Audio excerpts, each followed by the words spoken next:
as a politician in the UK said, a rising tide seems to lift all the boats. It now seems, he said, that the rising tide seems to only lift the yachts. Now, how do we ensure as professionals, and how do you ensure as thought leaders, that this assessment of globalization as rising the yachts and not the boats is replaced by a model by which it's the boats which rise? And I think that is really the challenge which we face. But I do believe that the COVID-19 pandemic gave us opportunities in darkness and discontent. Because the history of the human race lies in our ability to rise above discontent and to see beyond darkness, even if we cannot see within darkness. And COVID-19 really was in that sense a game changer for humanity. As I will shortly tell you, it has created a new paradigm for humanity, of which we are all a part. And then how do we as lawyers, how do we as judges respond to the challenges which have been posed to us in a post-COVID society?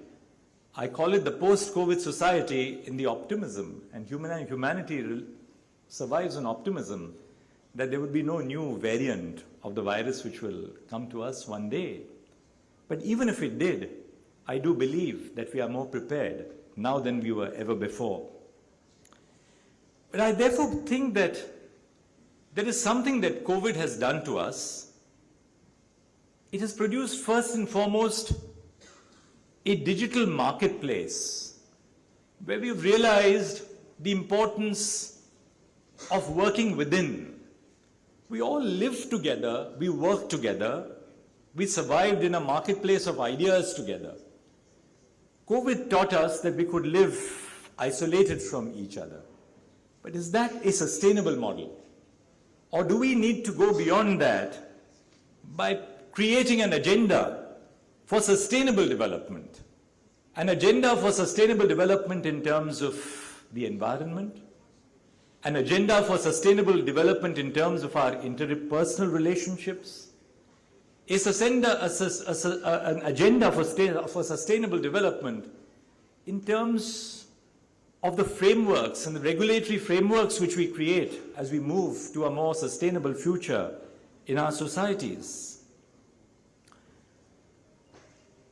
When the Constitution was drafted, with which I began a short while ago, our Constitution makers had possibly no ideas of the lines along which humanity would evolve. We didn't possess notions of privacy. There was no internet.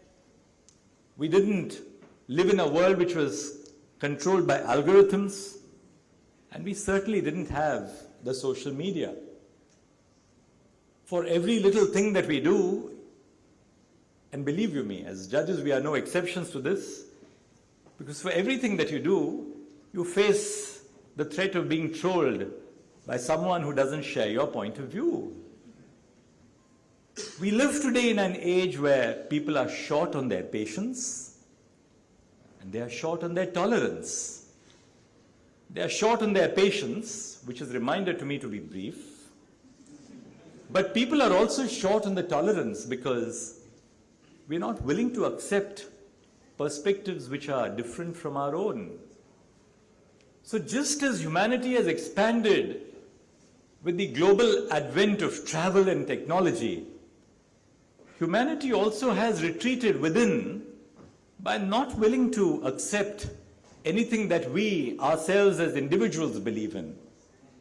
And I believe that's the challenge of our age.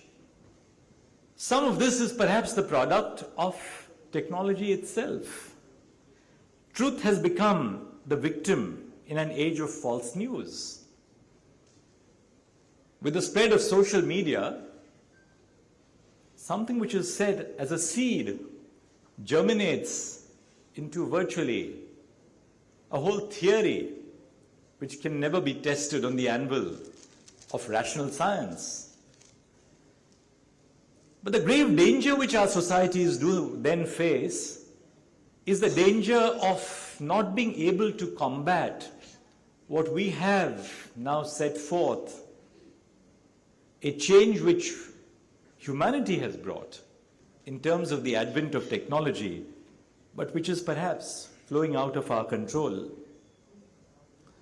But having put you on guard of the pitfalls of the world which we live in, let's also dwell on the positives as well.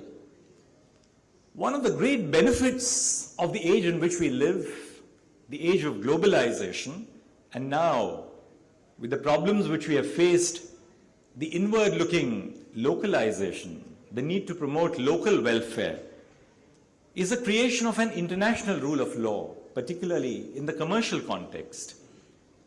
And our profession, the profession of lawyers, the profession of judges, has been a central focal point in generating the creation of an international rule.